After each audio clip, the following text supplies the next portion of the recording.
Welcome back to my channel. अस्सलाम वालेकुम friends, कैसे हैं आप सब। गर्दन की स्याही को ख़त्म करने के लिए, अंडर आर्म्स को गोरा करने के लिए, अंडर आर्म्स की काली मैल को साफ़ करने के लिए, काली स्किन को साफ़ करने के लिए आपने ये टिप तैयार करनी है। इस टिप को तैयार करने के लिए 1 चम्मच आपने चीनी का पाउडर लेना है, दंदना सा पीस लेना है। इसमें 1 चम्मच एलोवेरा जेल लेंगे, 1 चम्मच इसमें रोज़ वाटर लेंगे और आधा चाय का चम्मच इसमें कॉफ़ी पाउडर लेंगे और आधा लीमू का रस लेंगे। अगर आपके पास छोटा लीमू है तो उसका पूरा रस निकाल लें, अगर आपके पास बड़ा लीमू है तो उसका आपने आधा रस निकाल लेना है।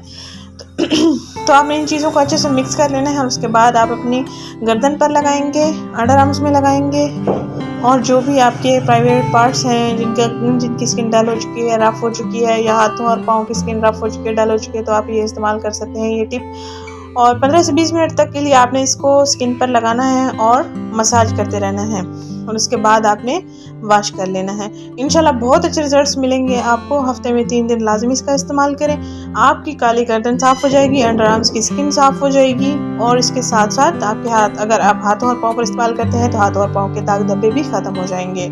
फेस पर आपने इसको इस्तेमाल नहीं करना। और आखिर में जो इंग्रेडिएंट हमने ऐड करना है वो है राइस का पाउडर ले लेना है आपने, यानी कि चावलों का आटा।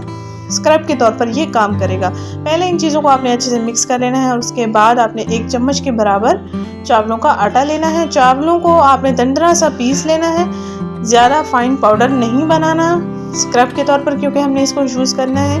तो हमारे स्किन पर जैसे जैसे स्क्रबिंग होगी ब्लड सर्कुलेशन बढ़ेगी और मैल भी साफ़ होना शुरू हो जाएगी। जो भी हमारे डार्क मसाम होते हैं, डल मसाम होते हैं, वो क्लियर होना, साफ़ होना शुरू हो जाएंगे इंशाल्लाह ताला। तो हफ्ते में 2 से 3 दिन लाजमी इस्तेमाल करें। इंशाल्लाह 1 हफ्ते के अंदर आपको अच्छे रिजल्ट्स मिल जाएंगे। 3 बार के इस्तेमाल से ही आपको अच्छे रिजल्ट्स मिल जाएंगे। ज़रूर ट्राई कीजिएगा, कमेंट बॉक्स में ज़रूर बताइएगा कैसा लगा।